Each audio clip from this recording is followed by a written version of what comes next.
Welcome to Trauma, Why, and Crash. Today, we're going to talk about TEG, thromboelastography. What is this test? What is it for? What are the nursing implications? Why do we run it? Those are going to just be some of the things that we talk about today. Now, TEG is one of my favorite tests. I really like TEG. So we're going to go and get deep into this and start talking about it. Okay? But basically, TEG is measures your ability to form a clot, a blood clot. We're looking at that time and the whole process, everything that it encounters. Okay. Uh, Normal tag takes about 35 minutes. A rapid tag, which is another test we can do, takes about 15 minutes.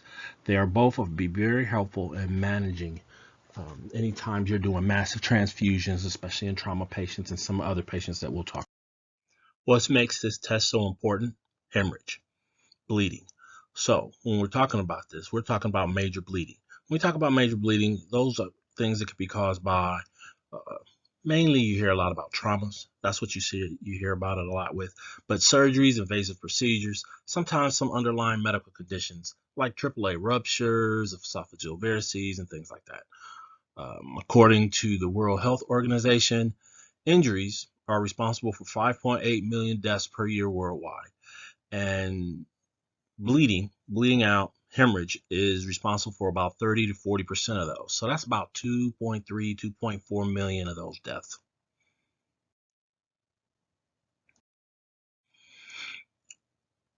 Trauma is the leading cause of death in people under the age of 47. So, sometimes we forget about that, but trauma is the leading cause of death for people under the age of 47.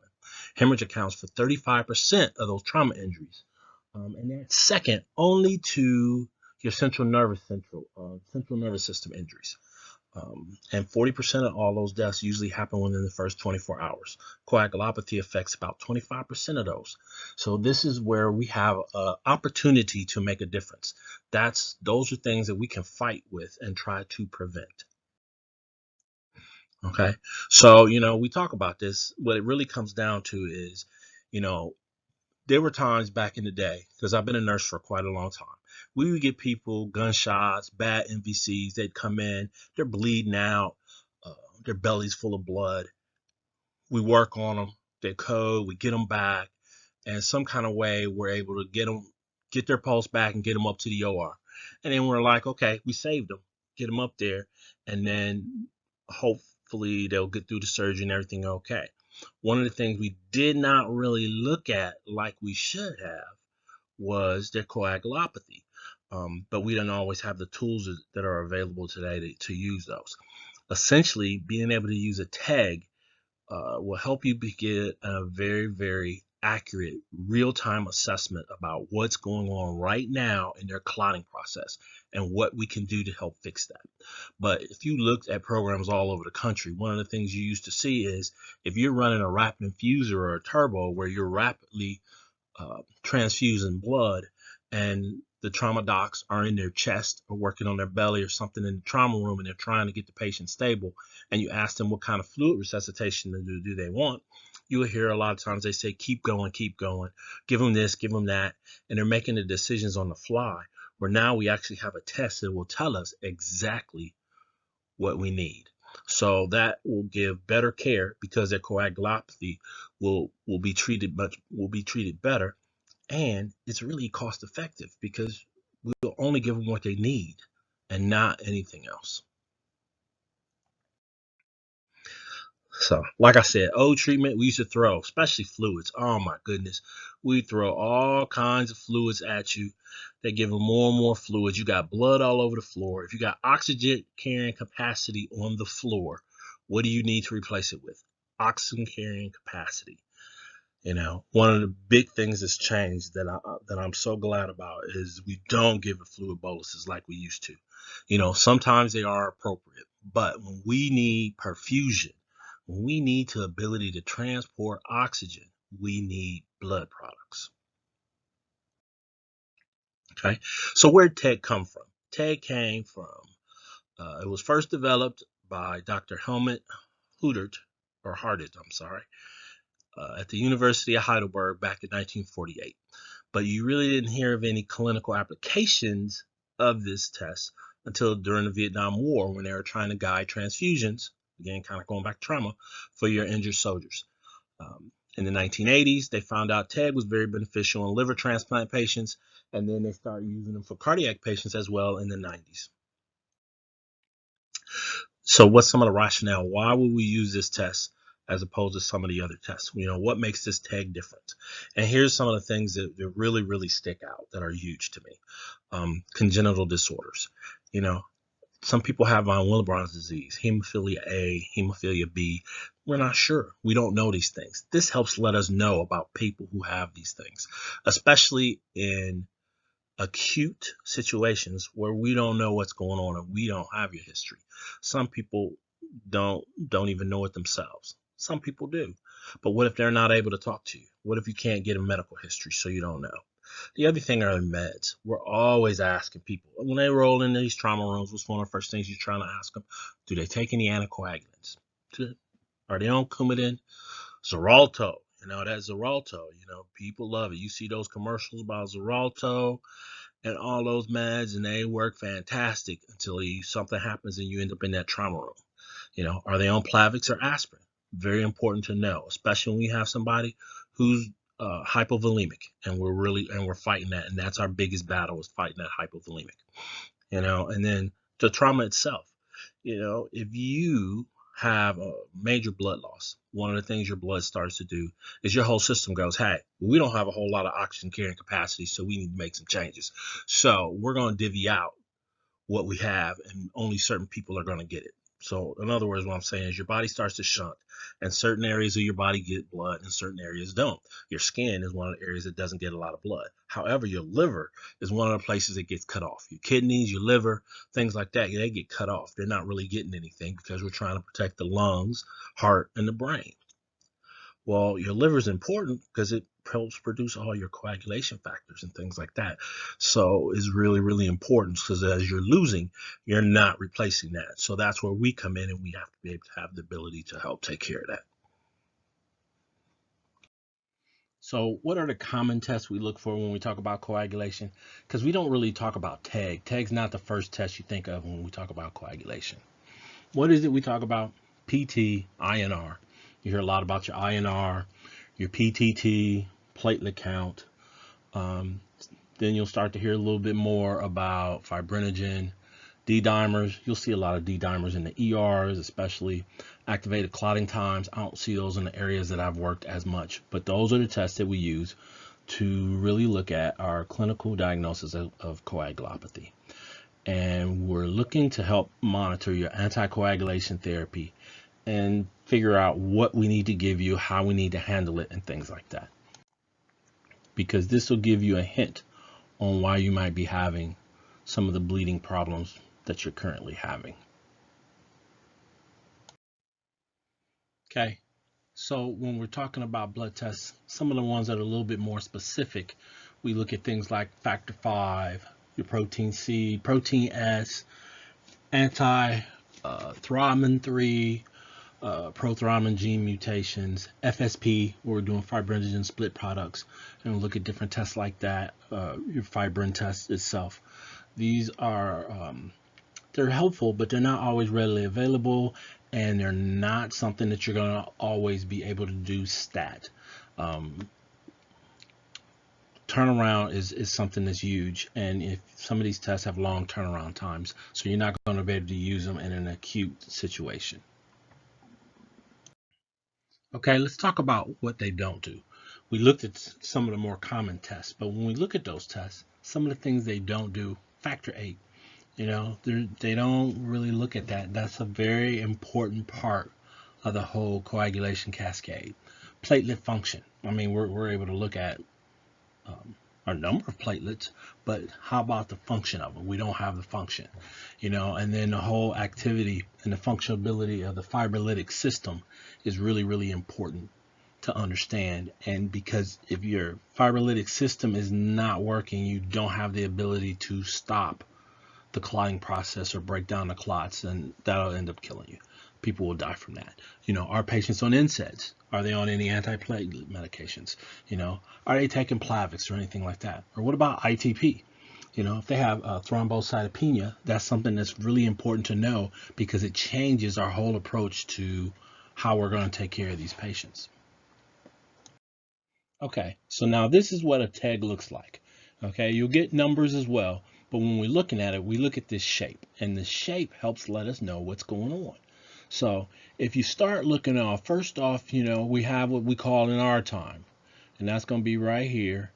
This is our R time is what we're going to be looking at. And that's going to be very, very important. And that helps let us know our clotting time. Okay, so that's one of the first phases of this test because you get multiple results. And then the next thing you're going to get is you're going to get what's called our K time. Our K time is right here. You look at this, and this is another important measurement in the functionability of coagulation. We're looking at coagulation in the very, very beginning of this because we want to see how well you clot. Okay, so how long it starts to clot, how long does it take? What's going on in the beginning? Then how fast, once the process starts, how fast are those clots building up?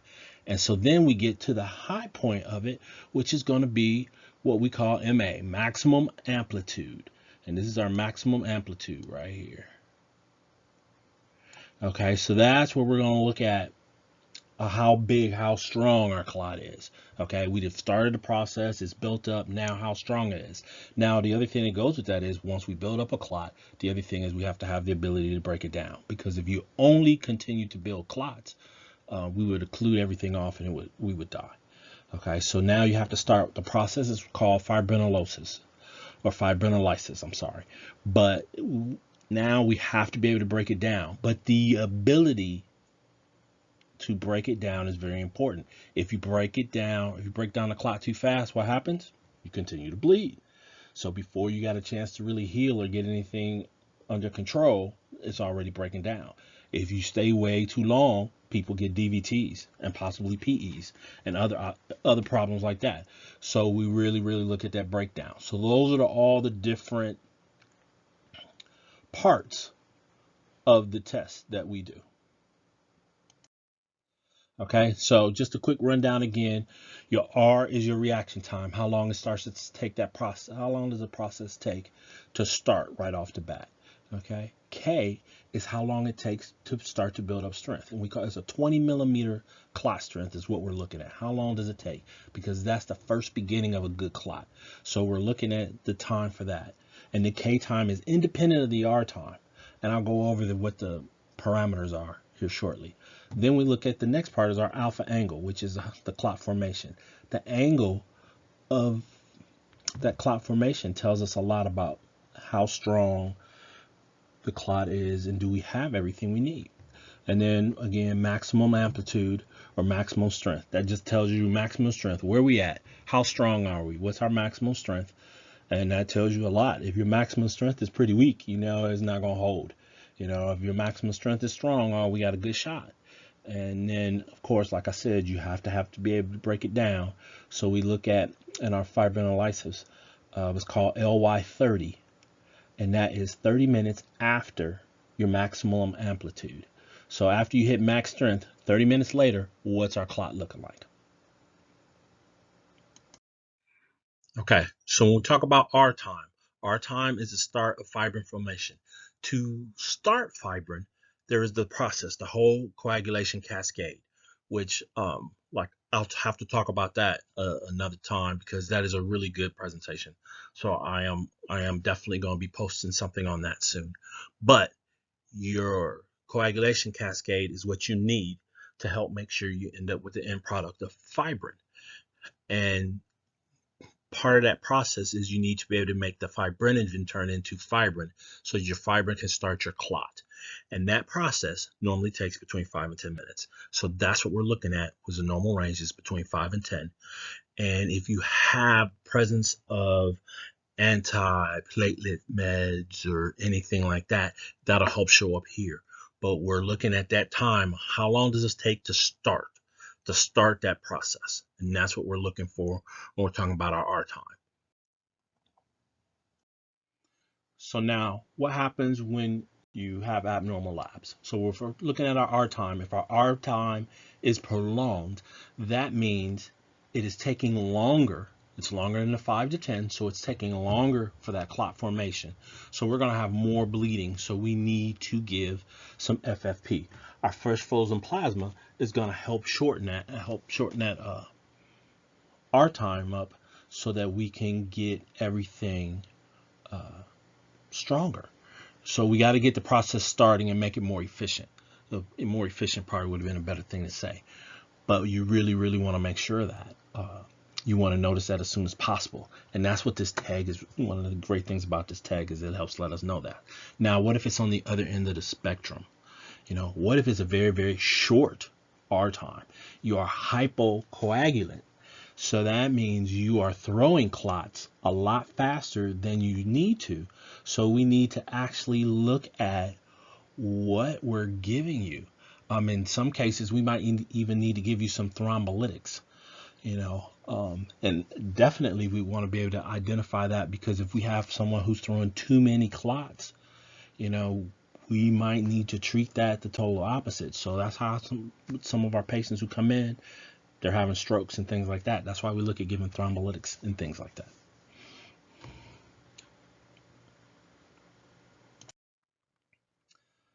So now we'll go to the second part of our parameters, and that is your K time. Your K time is the time taken to achieve clot strength of 20 millimeters. Okay, now it's separate from your R time. It is a time all in and of itself. It's 1 to 3 minutes. That's the normal range, and it helps you measure your fibrinogen and platelet function. Okay, so now when we're looking at our K time, if it's prolonged, we're going to treat it with cryo. Cryo is going to be what we treat, because what we're really looking at is we need some fibrinogen. You know, one of the things is, and I have a chart that I'll show you later that'll help emphasize this a little bit more. But you know, if your K time is extended, it's because you need to do something you need some more fibrinogen. So that's why we look at that angle. Now, third part of this, what we're looking at for our thrombosis, this part of the process is thrombosis that we're looking at, because it's a two-part process. Don't forget that. But we're looking at thrombosis. This measures our fibrinogen and our platelets. Now, the angle should be at 53 to 72 degrees, and it's just looking at this. It looks at the speed, but the angle helps tell us what we need. Okay. So the next slide, I'll be able to explain that a little bit more, give you a picture of what I'm talking about. Okay, so like I said, fibrinogen is one of the things we measure. So if your alpha angle is low, if you look at the bottom picture, you see it has a low alpha angle compared to the picture above it. You have a deficiency of fibrinogen. We're worried about DIC. We're going to give you some cryoprecipitate, and that's going to be the treatment for that. Okay, so now we're at midpoint. We have what we call our MA, which is our maximum strength of our clot. We have achieved our maximum strength. We've hit the peak. So our normal range for the strength of this clot is 50 to 70. We want something in there that helps let us know how strong our clot is. Is that clot going to hold or not? Okay, so now after this, we hit our peak. So now we need to be able to look at easing it back a little bit and start some fibrillarlysis, which is going to start to break down the clots naturally. So if our strength of our clot, if we look and our MA is low, so if you look at the second picture in the diagram there, it is a very low MA, maximum amplitude is really low. So we need more platelets, because you don't have enough platelets to hold that clot strength and hold it together. So if you see that, we're giving platelets.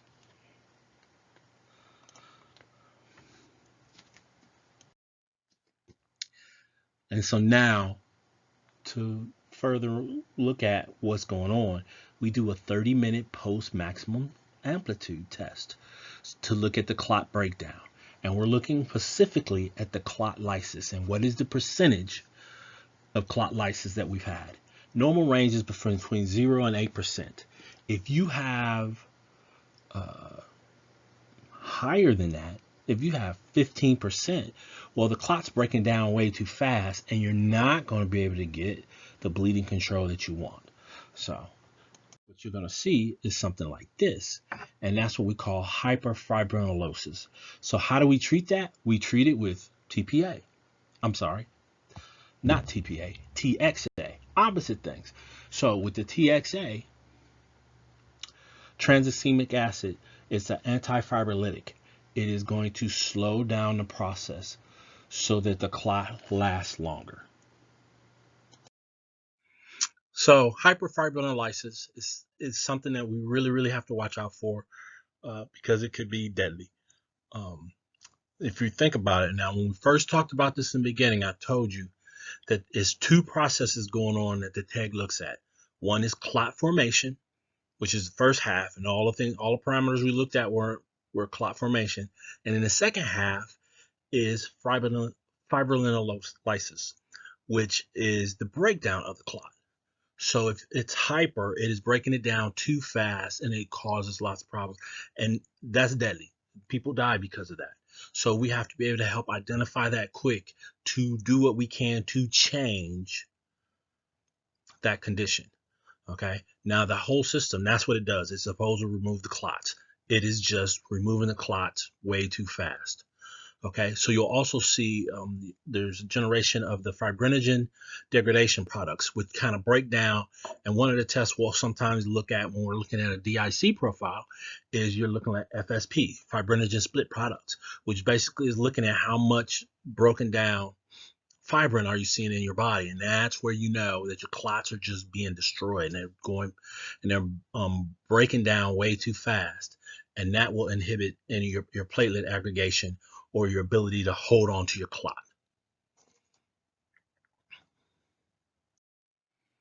So here's a table to kind of go over everything we just talked about, but have it on one table so that you can look at as a reference. So your R time, you have different components, your R time, your K time, your alpha angle, your maximum amplitude, and then your lysis at 30 minutes. Then you look up there, you have the different definitions and what your range is and what it measures. Okay, and that's a nice reference for you to hold on to, so when you go back and look, I'm gonna actually save that to probably my Pinterest as well. That'd probably be a good idea, but that would be something good to have to look back at. So let's look at some key nursing points. So when you look at this, TEG is a measurement of a nice rapid assessment of thrombosis and fibrinolysis. So if you use this with other tests, it helps you to reduce your transfusion requirements. And that's going to be huge because when we're looking at this and we go to do these tests, there's so many times we give blood products that we might not have given if we were able to do a TEG and find out that, you know what, they didn't need any more packed red blood cells. What they needed was more platelets, or we needed to give a little bit more FFP. Oh, wow. Right now, they really need cryo. These are the things that the TEG can do. And that's really good because, number one, we don't want to give too many blood products. We don't want to give any more than we have to. I mean, this will greatly decrease your risk of trolley and a taco. And you don't want to have that. You won't worry about any DIC. And the other thing is, every time you give blood, you give opportunity to pick up any bloodborne pathogens, any antibodies, and things like that to make it harder to type and cross that person for the next time. So anytime you can reduce these things, it's better for your patient. Patient has better outcomes. Their coagulopathy gets treated better, and you have less side effects. And there's a cost benefit as well. Those are going to be the great things. So if you get a chance, you always want to look at the results.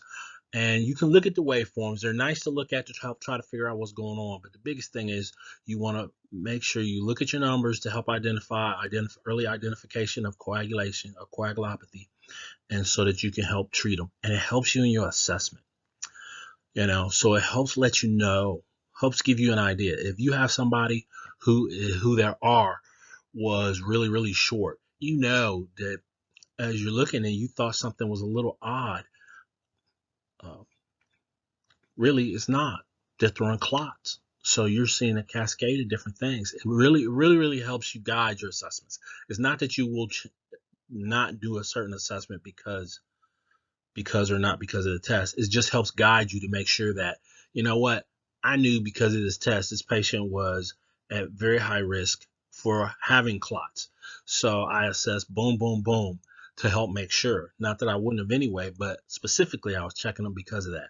Or, this patient clots suck and they're not doing well at all. So I know that I need to be worried about bleeding. So I was assessing boom, boom, boom because of that. And that was why I did it.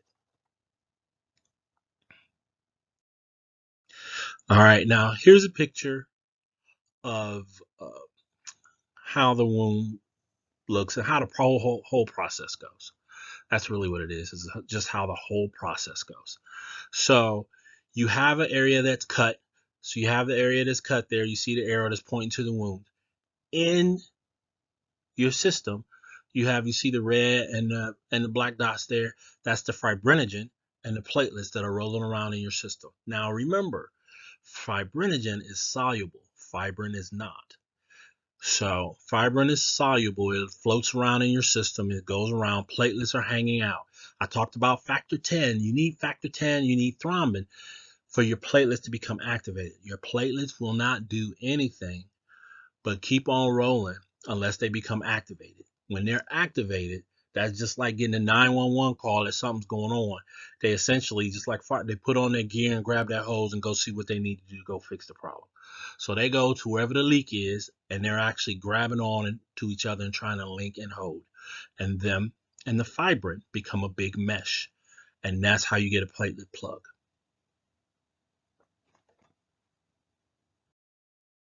Okay. Here's another picture of it, probably drawn a little better. You see your red blood cells in there as well. So what happens is you look and you see the blood starts to spill out, and then what will happen is you will see your activated platelets. The platelets become activated, and they go in and they start trying to hold on to those red blood cells and all blend together, and the fibrinogen turns into fibrin. And the fibrin makes a mesh, and that's when you get your platelet plug, and that's what we're trying to get. If you ever think about it, if you ever pulled a scab, sometimes you pull a scab off and it's kind of stringy.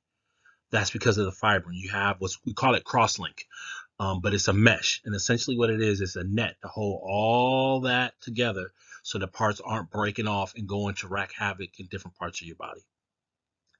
And I'll give you a better example here. That's just a little better picture than that. But here's a video that should help explain it.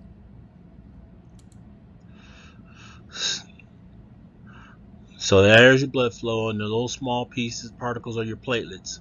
Now you have a cut, and now your platelets are activated. They go to hold everything up, and now you see the fibrin come in there to help hold everything together. And that's kind of how the process works. Here's a picture of actual cells and platelets, and there you can see how that works. That's what a scab looks like, but inside the body, outside the body, wherever it goes to form, but that's what it looks like, and that's what it tries to do. Okay, so here's another table. This is your second table. This is just kind of telling you what you need. So if your R times greater than 10, FFP. Okay, you need that fresh frozen plasma because you need to give proteins. You need to get the stuff in there that's going to help produce your fibrin. All right, if your K time's bad and your alpha angles are bad, you need your cryoprecipitate. We got to get that in there. Those are the blood products you need. If your maximum amplitude is weak, if it's low, if it's less than 50, so your clot strength is too weak, you need platelets. You need more platelets to get in there to help hold things on. And then if your LY30, which is your lysis after 30 minutes, is greater than 8%, you're actually breaking down too fast, and they will give you TXA or tranexamic acid it's an antifibrillitic to slow that process down. They also give Amicur sometimes, but in the facilities I've worked at, we haven't done that, but you could use Amicur as well.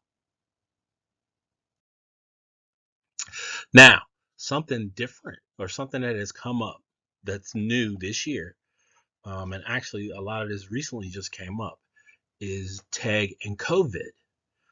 One of the things we found out is that TEG is something that can be very, very useful in our COVID patients.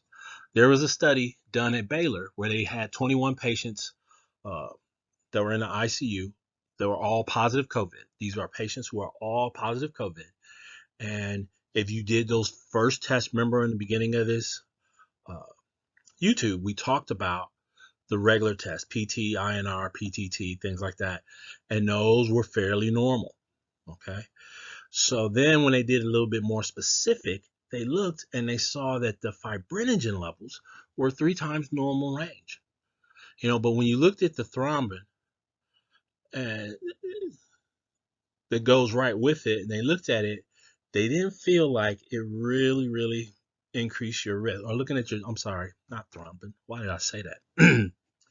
When they were looking at their D-dimers and their fibrinogen levels, they didn't feel like these patients were at risk for clotting. Okay, now your D-dimer also looks at how you're clotting and what the clotting process is going to do. But it looked at all that and said, you know what, I don't really see anything. So then they ran TEGs on these people. So this concludes our TEG presentation. I hope you enjoyed it. Please hit that like button and hit that subscribe button and come back and look. We'll have more interesting subjects next week.